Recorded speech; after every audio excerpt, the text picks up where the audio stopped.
Alguma vez estiveste com estes arguidos em circunstâncias que envolvessem abusos sexuais? Não. Com nenhum deles? Não.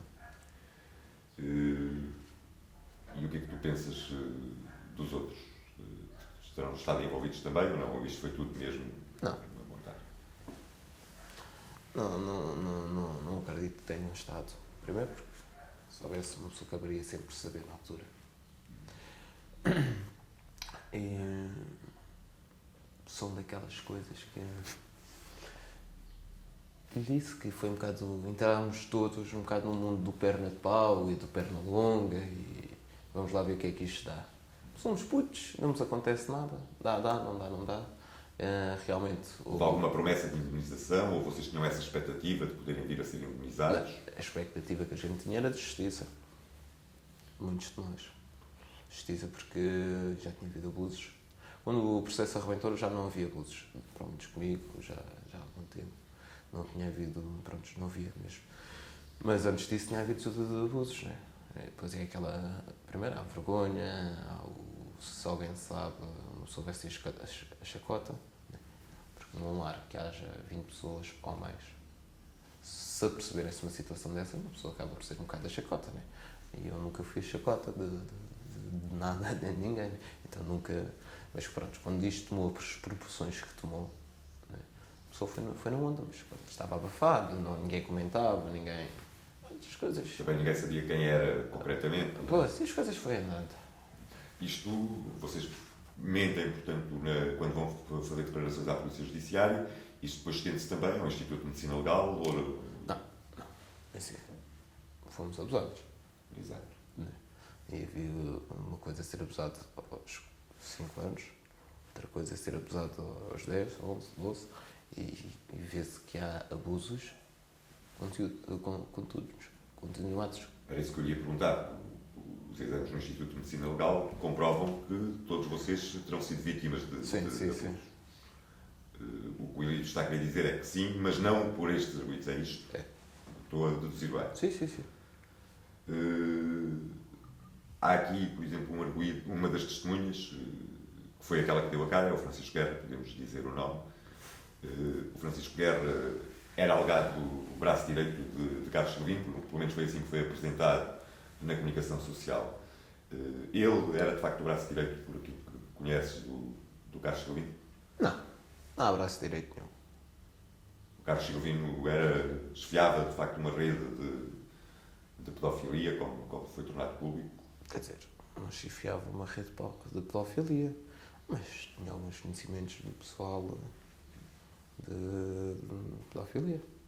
Ele conhecia, portanto, Carlos Silvino conhecia pessoas ligadas aos abusos. E fez transportes de crianças do Carlos Silvino para essas pessoas?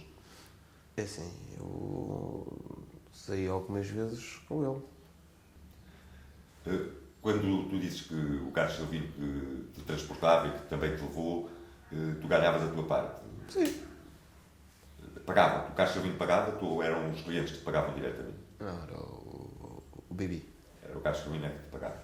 E havia essa troca de envelopes que se fala? Vamos ver uma coisa. Alguma vez presenciaste?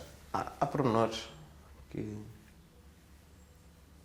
vão, uma pessoa não repara. E quando há muita pressão, ou por isto, ou porque quase que obrigam, inconscientemente, a uma pessoa a mentir. Mesmo que uma pessoa não queira mentir, acaba por se mentir por causa da pressão. E esses abusadores a quem o Carlos Silvino vos levava não eram, portanto, nenhum destes arguidos? Não eram pessoas conhecidas? Isso não. Voltas... Sim. Tens a noção que isto é a realidade? Não, é assim. É claro que é a realidade e foi aquilo que, quando eu procurei, foi aquilo que eu lhe disse assim, senhor, olha, eu tenho a noção que você anda já à minha procura já há muito tempo, por portas e travessas de alguns colegas,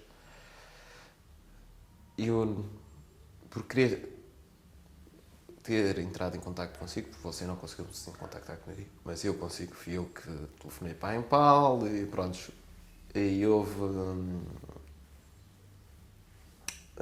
foi assim que eu consegui entrar em contato consigo e você não consegui de maneira nenhuma entrar em contato comigo, porque não foi a primeira vez que você tinha andado à minha procura e nunca conseguiu.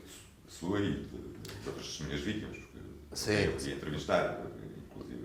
Mas, pronto, eu das outras não me refiro, estou-me a referir a mim. E se não fosse eu meter-me em contacto consigo através de portas e travessas, você nunca conseguia entrar em contacto comigo. E o que me fez a eu procurá-lo, e foi mesmo por causa de falar a verdade, plena consciência, e de minha companheira me dar o apoio e dizer assim: senhora, tu se andas assim tão perturbado por teres mentido e estás a prejudicar. Mas ficaste perturbado porque aconteceu alguma coisa que te perturbasse? Vamos ver uma coisa. Já não sou criança nenhuma, né? Sei que vou ter bastantes propulsões para o futuro, a nível de trabalho, a nível de familiar. Sei que vai ser, mas não me importa, porque eu quero chegar logo à noite, deitar-me e conseguir dormir, porque eu tenho dias que não consigo dormir.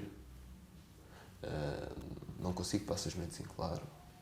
E a minha companheira e as pessoas no núcleo familiar percebem-se que há qualquer coisa que não está bem. E quando aparecem aqueles testemunhos na televisão, nomeadamente o Francisco Guerra, que foi à televisão... Bem, Francisco Guerra é um mentiroso compulsivo. Ele vive a história dos outros. Vou-lhe dar um exemplo. O processo ainda estava em caso de segredo de justiça. O Francisco Guerra, a certa altura, que já o processo já está a andar, está a viver numa das casas doadas à Casa Pia, com outras pessoas. E ele, por incrível que me pareça, para mim e toda a gente, Francisco Guerra tinha parte das declarações do processo Casa Pia que estaria em segredo de justiça. Era isso que eu ia perguntar, essas declarações, o processo estava em investigação. Claro. O processo estava em investigação. E ele tinha peças processuais com ele. Sim. Declarações que de todas as pessoas, incluídas do processo da Casa Pia. Inclusive suas. Sim. Declarações que tinham ido prestar à Polícia Judiciária. Sim.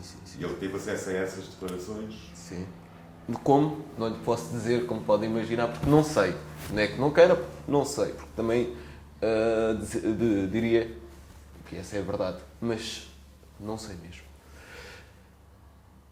Quando me apercebi, aliás, ele deu o seu trabalho de me mostrar, me conhece mal. E eu peguei nos dossiês, com as declarações do processo, que estariam em segredo de justiça. No dia a seguir, eu e outra pessoa do processo, que está envolvida no processo, fomos entregar à doutora Olga e à doutora Catalina. A doutora Olga Miraldo e a doutora Catalina Pestana. Sim. Ou seja, elas, aquilo que me está a querer dizer é que elas também tiveram assim acesso a peças que se encontravam em segredo de justiça. Sim, tiveram acesso através de mim, mas eu foi porque retirei ao Francisco Guerra e lhes entreguei a elas. E sabes o que é que aconteceu a esses documentos, o que é que elas fizeram a seguir? Não faz a mínima. Nunca lhes perguntei, elas também nunca me disseram. O que é que fizeram? Claro. A doutora Catalina, tu falaste muitas vezes com ela? Falei. E quando falaste nessas conversas que tiveste com ela, o que é que ela dizia?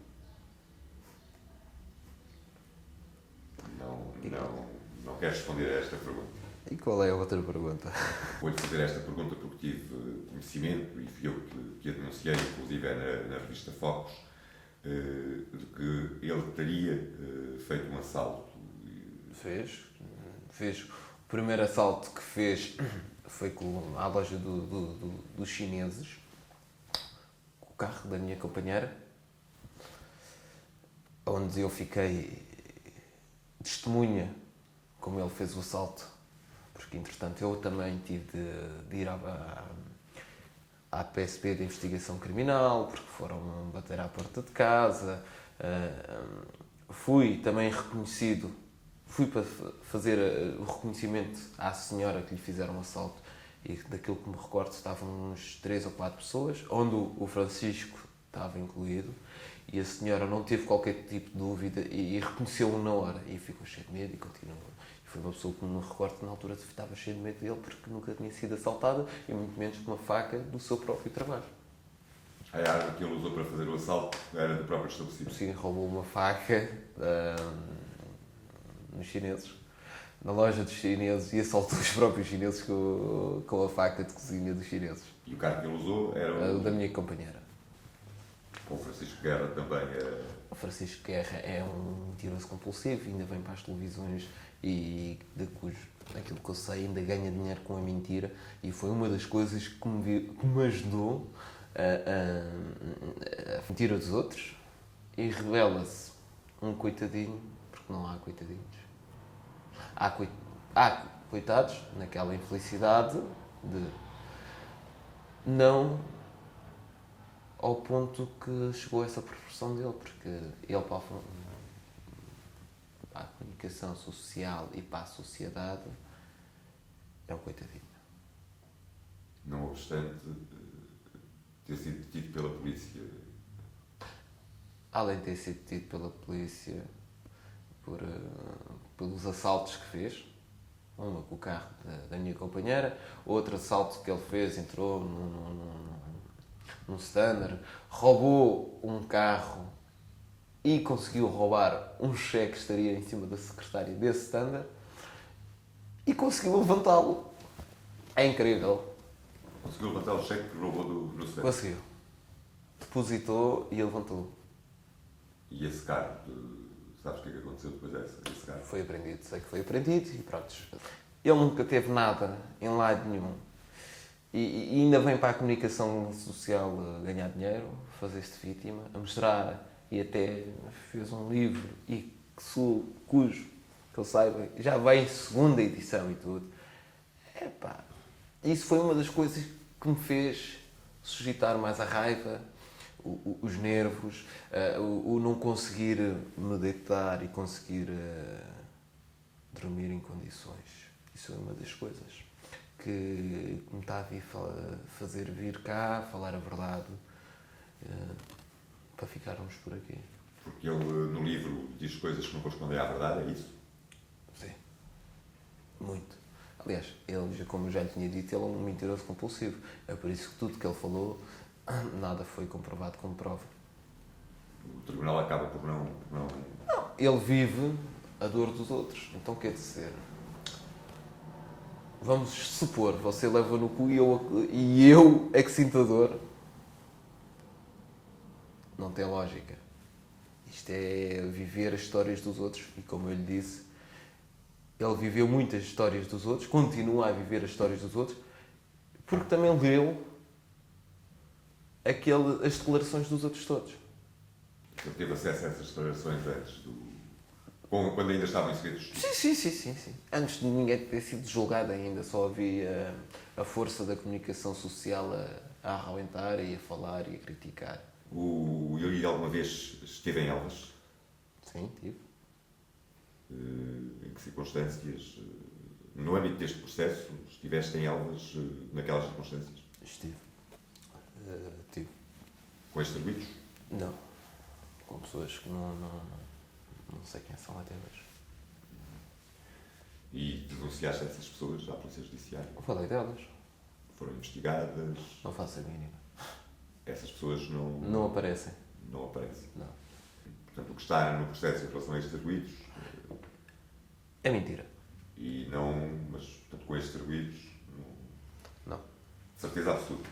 Certeza. Porque Elvas é de facto uma... Aliás, eu vou-lhe referir o meu... Vamos lá falar a verdade. É para eu conscientemente e como pessoa me sentir melhor e saber que não vou prejudicar terceiros e que quero que se saiba a verdade. Quero conseguir chegar ao pé da minha mulher quando sairmos daqui, quero chegar ao pé da minha mulher e dizer, olha, consegui, estou mais aliviado.